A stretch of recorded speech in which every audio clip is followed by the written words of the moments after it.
ચલો ભાઈ, નમસ્કાર વિદ્યાર્થી મિત્રો. પ્રકરણ 3 પ્રવાહ વિદ્યુતશાસ્ત્ર આપણે મિત્ર ભણાવીએ છીએ, જેની અંદર મેં ગઈકાલ સુધીમાં વિદ્યુત પ્રવાહની થોડી ચર્ચા મિત્ર કરી દીધી હતી. વિદ્યુત પ્રવાહ, એના સૂત્રો, એની વ્યાખ્યા, એ બધી બાબત મિત્ર મેં તને થોડી સમજાવી દીધી. ગઈકાલે મેં છેલ્લે એક એક્ઝામ્પલ તમને હોમવર્કમાં આપેલો હતો, ધ્યાનથી જો મિત્ર. હા,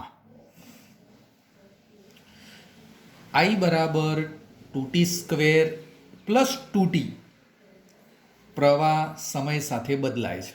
કોઈ વાહક છે, એની અંદર મિત્ર પ્રવાહ સમય સાથે બદલાય છે. જો મિત્ર પ્રવાહ બદલાતો હોય ને, તો તમે કહી શકો છો વિદ્યુત ભાર પણ બદલાય.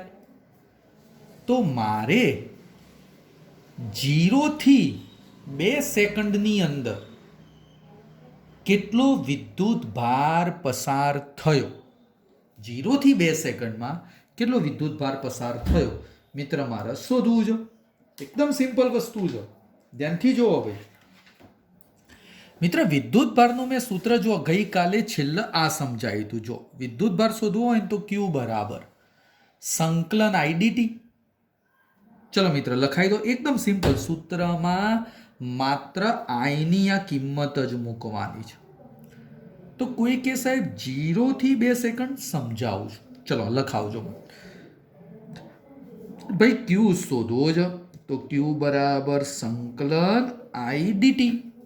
સંકલન IDT. હા, કોઈ વિદ્યાર્થી કે સાહેબ આ T1 અને આ T2 એ લિમિટ થઈ ગઈ. T1 થી T2 સેકન્ડની અંદર મળતો વિદ્યુત ભાર મેળવી શકાય. ચલો ભાઈ, સંકલન I, એ I જે પદ છે ને આ મૂકવાનું છે આમાં. તો ચલો ભાઈ લખાઈ દો. સિમ્પલ વસ્તુ. ચલો T1 થી T2 એટલે આ T1 કહેવાય, આ T2 કહેવાય. તો ચલો લખાવજો બકા T1 થી T2. તો T1 એટલે 0 અને T2 એટલે 2. ચલો બકા I એટલે 2t² પ્લસ 2t અને આ મિત્ર સંકલન લખી દીધું dt. એકદમ સિમ્પલ વસ્તુ હતી બકા. હા, હવે મિત્ર મને એમ કહે છે આનું સંકલન હવે આવડતું હોવું જો. એ સાહેબ ના શીખવાડ્યું, કોઈ બધી વસ્તુ સાહેબો શીખવાડી દો. એટલે આ તો 11મા ધોરણમાં તમે ભણી ગયા છો.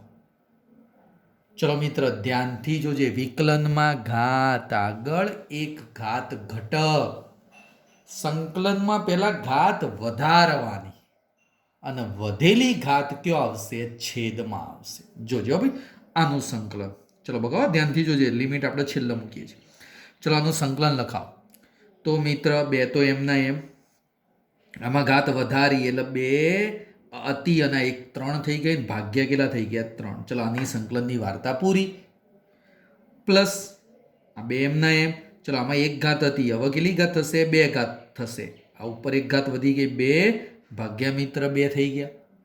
જોજો આમાં 2 ની 3 ઘાત, આમાં 1 ની 2 ઘાત. સિમ્પલ વસ્તુ છે. ચલો બકા લિમિટ કેટલી? તો 0 થી 2 લખી દેવાની. ચલો મિત્ર એમાંથી આ બે જતા રહેશે. એ બે મિત્ર જતા રહેશે. ચલો લિમિટ છોડો. પહેલી અપર માઇનસ લોઅર. આ બાદ ધ્યાન આપજો મિત્ર. અહીંયા ચલો લખી દો ને Q બરાબર, ધ્યાનથી જોજો મિત્ર, 2. આ પદ અહીંયા જો. હવે ટી ની જગ્યાએ મારે કેટલા લખવાના? Upper limit. તો અપર લિમિટ કેટલી છે? 2 અને 2 નો ઘન. એટલે 2 નો ઘન. તો 2 નો ઘન બગા કેટલો થશે? 2 નો ઘન 8 ભાગ્યા 3 તો હતા જ. હજી અપર લિમિટ મેલા હો, અપર લિમિટ જ. ચલો આમાં 2 નો વર્ગ એટલે 4. બોલો અપર લિમિટ આવી ગઈ. આ બાજુ જોજો મિત્ર, અહીંયા સાઈડમાં 4 અપર લિમિટ આવી ગઈ.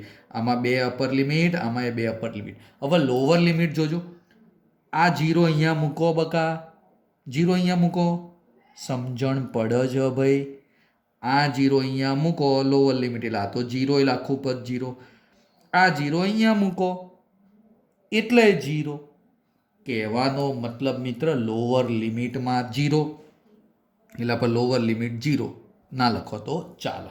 બોલો આનું સાદું રૂપ 8 દુ 16 ભાગ્યા 3, 16 ભાગ્યા 3 અને વત્તા મિત્ર 4. ચલો બકા કેલ્ક્યુલેટરમાં 16 ભાગ્યા 3 તમારે જાતે કરી દેવાનું. ચલો બકા કેલ્ક્યુલેટરમાં 16 ભાગ્યા 3.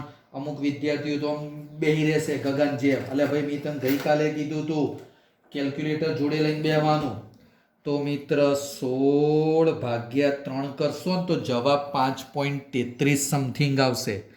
5.33 વત્તા 4 એટલે ટોટલ જવાબ આવી ગયો 9.33 કુલમ. 5 ને 4 9.33 કુલમ. આ મિત્ર મને માગેલો જવાબ મળી ગયો. ગઈકાલે મિત્ર મેં તને શીખવાડ્યો તો વિદ્યુત ભાર આપ્યો તો. જો બકા ઉપરના સૂત્રમાં વિદ્યુત ભાર આપ્યો તો એના ઉપરથી મને પ્રવાહ મળતો હતો. આજે મેં તને પ્રવાહ આપ્યો અને એના ઉપરથી વિદ્યુત ભાર મિત્ર તને શોધાયો. યાદ રાખજો ભાઈ, આ સૂત્ર ઉપયોગી હતા. હવે થોડું સમજીએ આગળ. ચલો બધા વિદ્યાર્થીઓને પેલા મને એમ કહી દો, ખબર છે તમને? સાહેબ હું વિદ્યુત પ્રવાહના સૂત્રો ધ્યાનથી જોજો. ચલો બકા પહેલું I બરાબર મેન સૂત્ર Q બાય ટી, Q બરાબર NE/T. ત્રીજું સૂત્ર delta Q upon delta T. ચોથું સૂત્ર dQ અપોન મિત્ર dt.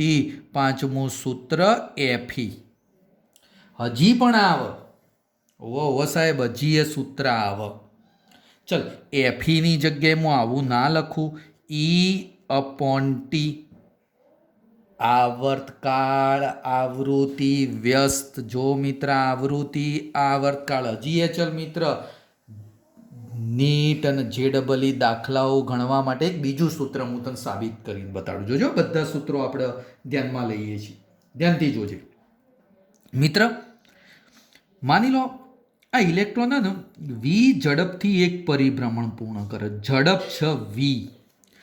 આ ઇલેક્ટ્રોન આર ત્રિજ્યાના કક્ષામાં ભ્રમણ કરે. ત્રિજ્યા આપેલી છે, ઝડપ વી આપેલી છે. તો ચલો મિત્ર, કોઈ કહેશે એક પરિભ્રમણ માટે લાગતો સમય ટી. એક પરિભ્રમણ તો સમય ટી. અને એક પરિભ્રમણ એ કાપેલું અંતર. ઇલેક્ટ્રોન કેટલું અંતર કાપે? તો અંતર બરાબર પરિઘ જેટલું. તો ચલો મિત્ર, ઝડપ બરાબર અંતર 2πr ભાગ્યા ટી. અંતર 2πr અને સમય ટી. હા જો ભાઈ આ એ ટી ના એ T. Okay okay okay, T ને કરતા બનાવી દો. તો ટી બરાબર 2πr બાય વી. આ ટીની કિંમત ઉપરલ્યામાં મૂકી દો. તો મિત્ર મને પ્રવાહનું સૂત્ર મળી ગયું. ઈ તો હતો જ 2πr નીચે આવે અને આ વી ઉપર જાય. એટલે જો મિત્ર આ મને ફરીથી પાછું વિદ્યુત પ્રવાહનું સૂત્ર મળી ગયું. I બરાબર EV અપોન 2πr. આ બધા સૂત્રો બકા યાદ રાખજો. બધા સૂત્રો બહુ જ ઉપયોગી છે. અને વિદ્યુત ભાર શોધવાનું કે તો Q બરાબર સંકલન I dt. આ વિદ્યુત ભાર માટેનું સૂત્ર. ઓકે, આ બધી ચર્ચા મિત્ર મેં કરી દીધી. હવે ધ્યાન આપજો, હવે સમજવા જેવું. મિત્ર સૌથી ઉપયોગી એક બાબત કહી દો ને તો મુક્ત ઇલેક્ટ્રોન. કોઈ વિદ્યાર્થી સાહેબ મુક્ત ઇલેક્ટ્રોન એટલે શું? તમને ખબર છે, માની લો કોઈ ધાતુ હોય, વાહક. વાહકની અંદર પરમાણુ, અણુ, પરમાણુની અંદર મિત્ર ન્યુક્લિયસની અંદર ધન વિદ્યુત ભાર હોય અને કક્ષામાં ઇલેક્ટ્રોન હોય. કક્ષામાં ઇલેક્ટ્રોન બકા શું કરતો હોય? ભ્રમણ કરતો હોય. હવે થોડું ધ્યાન આપી દેજો. જ્યારે મિત્ર એ વાહકને તમે થોડી ઉર્જા આપો, જો મિત્ર એને ઉર્જા આપવામાં આવે તો કોઈ આ ન્યુક્લિયસમાંથી પેલો ધન વિદ્યુત ભાર બહાર નીકળે? ના, એ શક્ય નથી. એ માટે તો બહુ જબરજસ્ત ઉર્જાની જરૂર પડે. પણ મિત્ર, આપેલી ઉર્જા થોડીક માપની જ છે. એ પરિસ્થિતિમાં આ ઇલેક્ટ્રોન આ કક્ષામાંથી છૂટો પડી જાય. આ ઇલેક્ટ્રોન મિત્ર છૂટો પડ્યો, અને આ ઇલેક્ટ્રોન જે છૂટો પડ્યો ને એને આપણે બોલવાનું મુક્ત ઇલેક્ટ્રોન. એટલે યાદ રાખ, વિદ્યુત પ્રવાહ વાહકમાં વાત કરું છું. વાહકમાં વિદ્યુત પ્રવાહ મેળવવા માટે કયા વિદ્યુત ભાર ગતિ કરે? તો મુક્ત ઇલેક્ટ્રોન ગતિ કરે. આના ગતિ કર. આ તો મિત્ર ન્યુક્લિયસમાં ફિક્સ હોય. જો તને જે આખી એક આકૃતિ દર્શાવ, માની લો એક વાહકનો ટુકડો બકા કહી દીધો. એક ટુકડો છે વાહક, તાંબુ. તો તાંબાની અંદર આ પરમાણુનો આ ધન ન્યુક્લિયસ અને આ ઇલેક્ટ્રોન છૂટો પડ્યો. બીજો એક ધન, આ ઇલેક્ટ્રોન છૂટો પડ્યો. ત્રીજો એક ધન, આ ઇલેક્ટ્રોન છૂટો પડ્યો. આવી રીતે પરિસ્થિતિ બને. ઘણા બધા ઇલેક્ટ્રોન હોય, આ તો ખાલી સમજવા માટે. હા, હવે જ્યારે મિત્ર આની અંદર કરંટ પસાર થાય ને, પ્રવાહ મેળવવાની જ્યારે વાત થાય, તો આ બધા ઇલેક્ટ્રોન ગતિ કરે. કોઈ આ ધન વિદ્યુત ભાર ગતિ ના કરે. યાદ રાખજો, વાહકમાં ઇલેક્ટ્રોન ગતિ કરશે. કોઈ વિદ્યાર્થી કહેશે ઇલેક્ટ્રોન ગતિ કઈ રીતે કરે? તો ચલ મારે તને હવે એ સમજાવવાનું. એકદમ ઓટોમેટિક ગતિ કરે? ના બકા, ઓટોમેટિક ગતિ ના કરે. એ વાહક તારને મિત્ર તમારે બેટરી સાથે જોડવો પડે. જોજો ભાઈ, આ પરિસ્થિતિ હવે નીચે દર્શાવો. ચલો આમાં સમજાવી દો, ધ્યાન આપી દો, ખ્યાલ આવી જશે બકા. માની લો મિત્ર, આની અંદર આવી રીતે એક બેટરી જોઈન કરી દીધી. જોજો ભાઈ, આ સમજવાનું છે, બહુ ઉપયોગી વસ્તુ છે. માની લો આ રીતની એક બેટરી જોઈન કરી દીધી. હવે બેટરીનો આ મોટો છેડો હોય ને બગા, તો આપણે ભણાવી દીધું પોઝિટિવ હોય, નેગેટિવ હોય. એટલે આ બાજુ આ પોઝિટિવ હોય, અને આ છેડો મિત્ર અહીંયા કયો કહેવાશે? નેગેટિવ કહેવાય. એક બાજુ પોઝિટિવ બને છે, એક બાજુ નેગેટિવ બને છે. હવે ધ્યાન આપજે ભાઈ.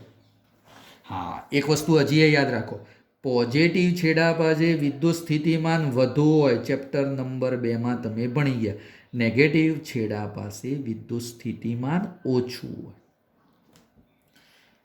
આ મિત્ર વધારે સ્થિતિમાન છે, આ બાજુ ઓછું સ્થિતિમાન છે. પણ હવે થોડું સમજીએ મિત્ર, ઇલેક્ટ્રોન છે કઈ બાજુ ખેંચાવાનો પ્રયત્ન કરે? પ્લસ બાજુ. એટલે ઇલેક્ટ્રોન છે ને એ મિત્ર જો આ પ્લસ બાજુ ખેંચાય, જો હા આ બાજુ આવ્યો, આ બાજુ આમ ગતિ કરે, પોઝિટિવ છેડા બાજુ ખેંચાય. આ ઇલેક્ટ્રોન મિત્ર આવી રીતે ખેંચાય, આ રીતે. હા, ઇલેક્ટ્રોન આ બાજુ જશે. ઓકે સાહેબ, ઇલેક્ટ્રોન પોઝિટિવ છેડા બાજુ ખેંચાય. ફરીથી કહી દઉં છું, આ ઇલેક્ટ્રોન હતા જે ઇલેક્ટ્રોન બેટરીના પોઝિટિવ બાજુ ખેંચાયા. ફરીથી પાછા મિત્ર એ ઇલેક્ટ્રોન આ નેગેટિવ છેડામાં દાખલ થાય. આ રીતે આ નેગેટિવ છેડા બાજુ દાખલ થઈ ગયા, ફરીથી આમ પોઝિટિવ. એટલે ઇલેક્ટ્રોન આવી રીતે આમ ગતિ કરે છે.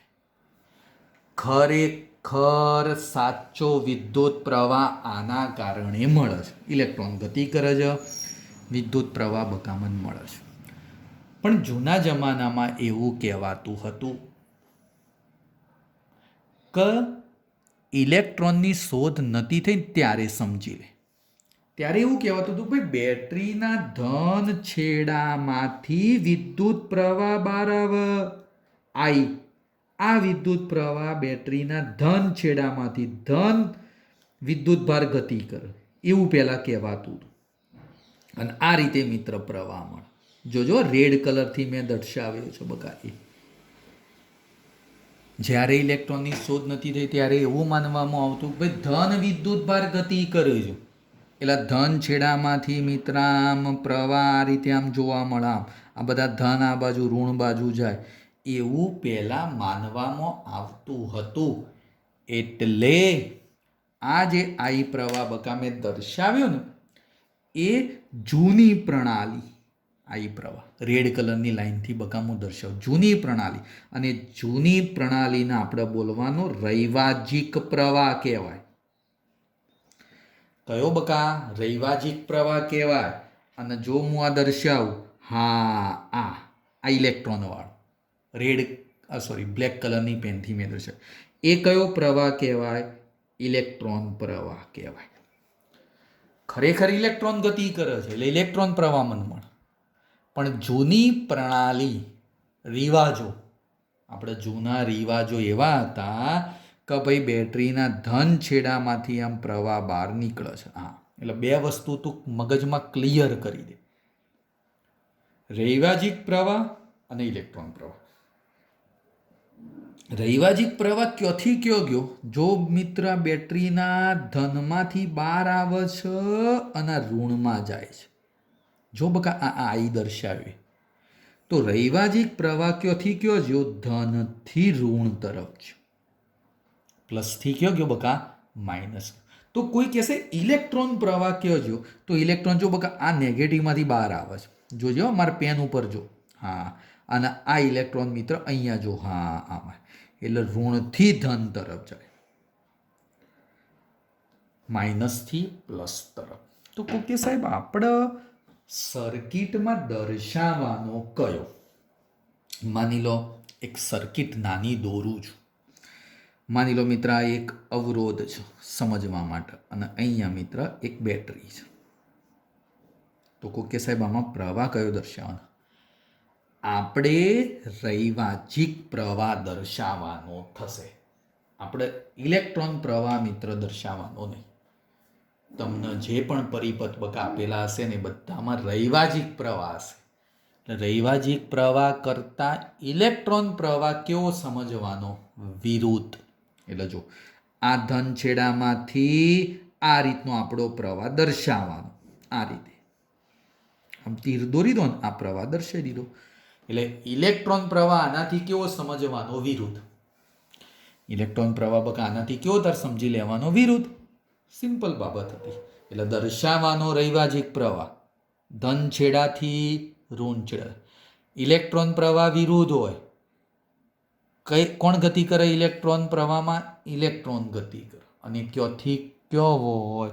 તો ઋણ છેડાથી ધન છેડા. બરોબર ચિત્ર જોઈ લે, ખ્યાલ આવી ગયો બગા? બરોબર ધ્યાનથી જો.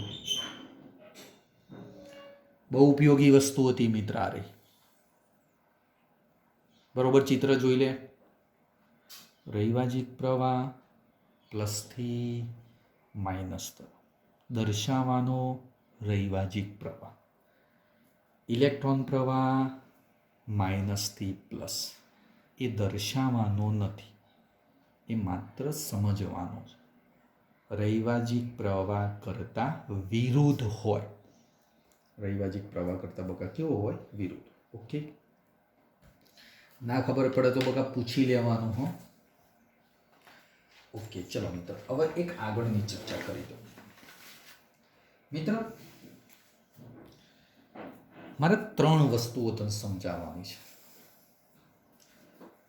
વાહક પદાર્થ.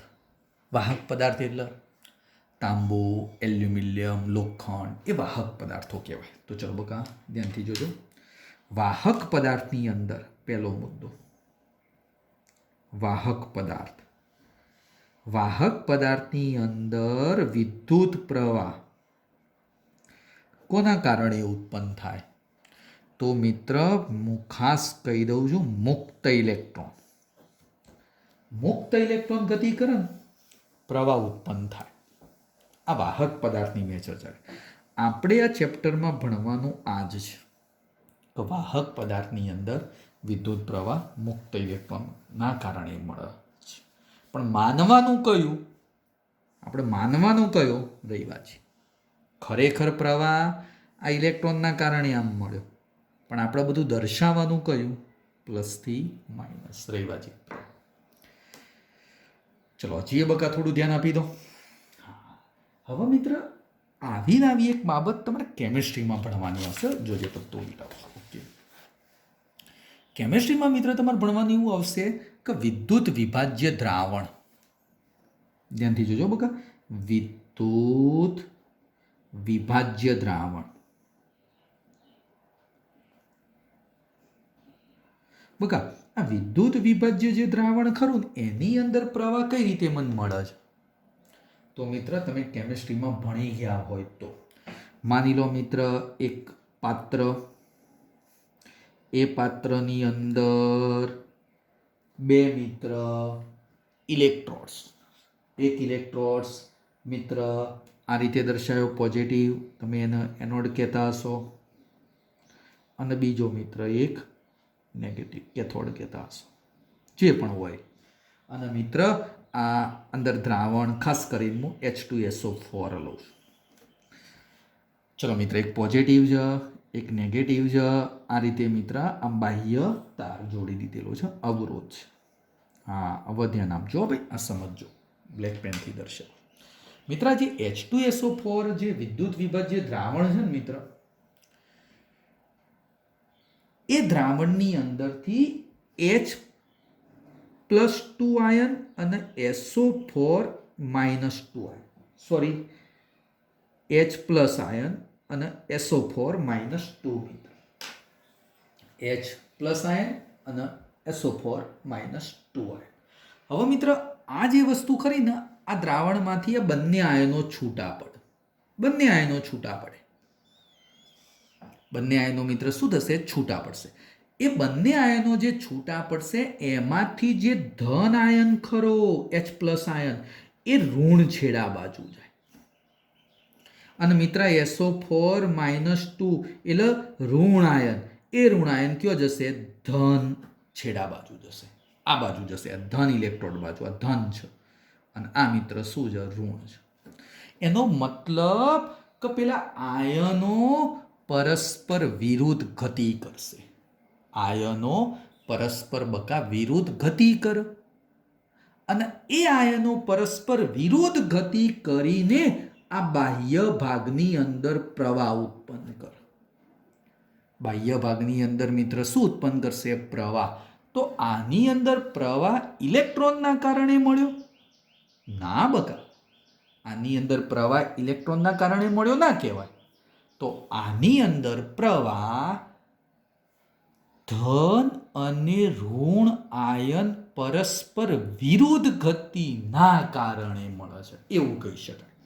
તો આની અંદર વિદ્યુત પ્રવાહ કઈ રીતે બકા આની અંદર મળ્યો મને? તો ધન અને ઋણ આયન પરસ્પર પરસ્પર કેવી ગતિ કરે છે? વિરુદ્ધ ગતિ કરે છે. પરસ્પર વિરુદ્ધ ગતિના કારણે, વિરુદ્ધ ગતિના કારણે મિત્ર મળતો હોય છે. આમાં વિદ્યુત પ્રવાહમાં મળે છે, પણ એ ધન અને ઋણ આયન પરસ્પર વિરુદ્ધ ગતિ કરશે ને એના કારણે મિત્ર મળતો હોય છે. ચલો જી એક નાનકડી ચર્ચા કરી દઉં તો ધ્યાનથી સમજજે. આવી એક બાબત છે મિત્ર અર્ધવાહક, જે આપણું છેલ્લું ચેપ્ટર છે, ભણવાના આવશે અર્ધવાહક. અર્ધવાહક, આ અર્ધવાહકની અંદર સાહેબ વિદ્યુત પ્રવાહ કઈ રીતે મળે? તો મિત્ર આ ભણવાનું આવશે, તમને ટૂંકમાં કહી દઉં. અર્ધવાહકની અંદર પણ મુક્ત ઇલેક્ટ્રોન તો હોય જ, સાથે સાથે હોલ પણ હોય. આ હોલ અત્યારે હું નહીં સમજાવું, એ ચેપ્ટર નંબર 14નો ટોપિક છે.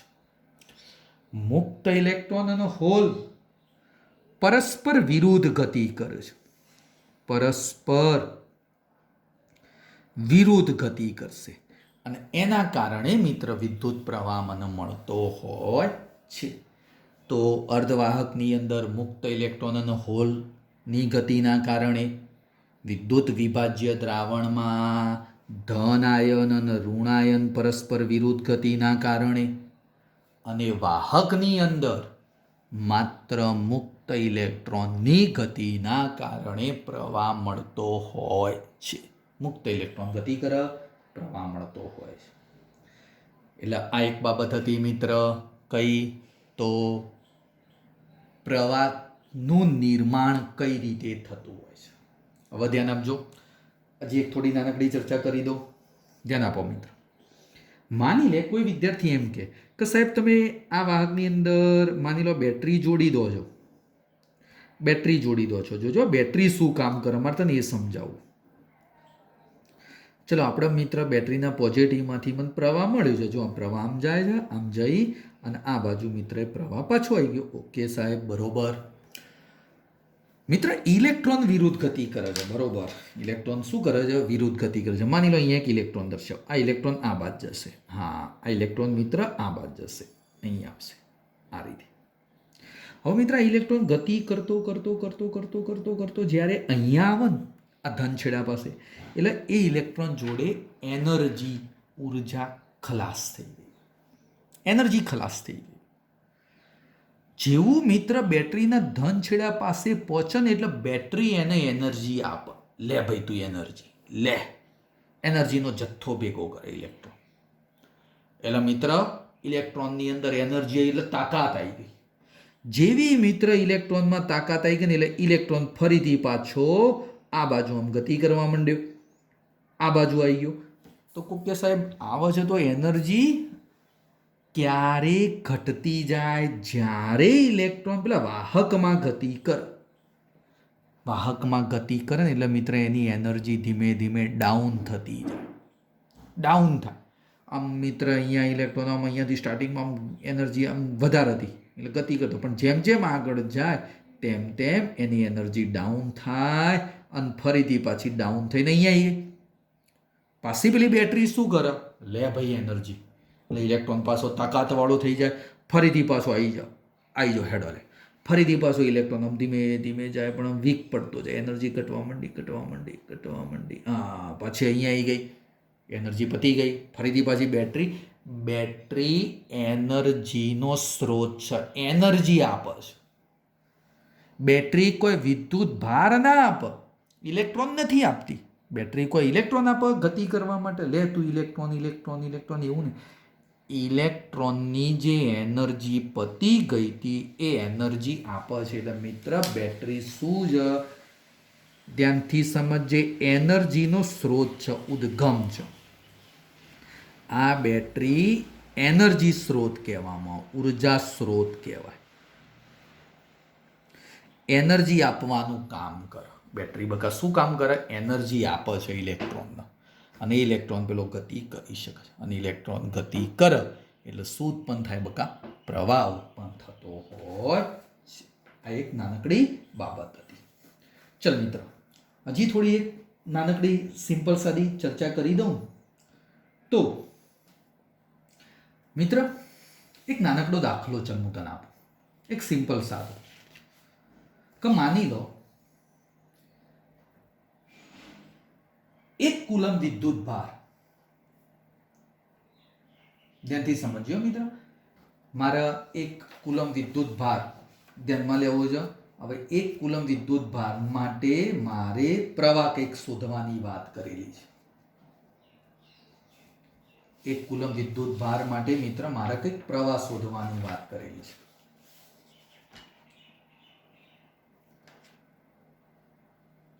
ચલો સોરી, એ બાબત નહીં, હું એક બીજો દાખલો ધ્યાનમાં લઉં છું.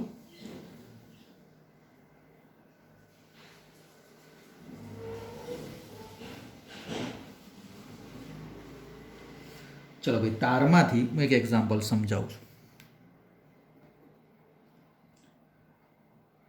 45 મિનિટમાં 0.6 મોલ ઇલેક્ટ્રોન પસાર થાય તો તારમાંથી પસાર થતો વિદ્યુત ભાર ખાલી જગ્યા. ફરીથી બોલું છું. 45 મિનિટ સુધી મિત્ર પ્રવાહ પસાર થયો અને કેટલા? ફરીથી બોલું છું, 0.6 મોલ ઇલેક્ટ્રોન પસાર થયા તો મિત્ર એ તારમાં મળતો પ્રવાહ ખાલી જગ્યા. પ્રવાહ I = કેટલો? 45 મિનિટ સુધી મિત્ર પ્રવાહ મને મળે છે, 0.6 મોલ ઇલેક્ટ્રોન ગતિ કરે છે, તો એ તારની અંદર પ્રવાહ કેટલો મળે મારે શોધવાનો છે. તારની અંદર પ્રવાહ મિત્ર કેટલો મળે શોધવાનો. આ દાખલો મિત્ર હું તમને હોમવર્કમાં આપું છું. આવતીકાલે આ દાખલાનું આપણે સોલ્યુશન આપીને એક નવો ટોપિક સમજવાનો પ્રયત્ન કરીશું. આજે હું આટલા સુધી જ સમજાવું છું. નેક્સ્ટ ટાઈમે એક નવો ટોપિક લઈને તમારી સમક્ષ હાજર થઈશ. ઓકે. Good bye. કોઈ પણ વિદ્યાર્થીને બકા કોઈ પણ પ્રોબ્લેમ હોય ને તો પૂછી લેવાનું. હો ભાઈ, પૂછી લેવાનું તો મને ખ્યાલ આવશે. Okay, good bye.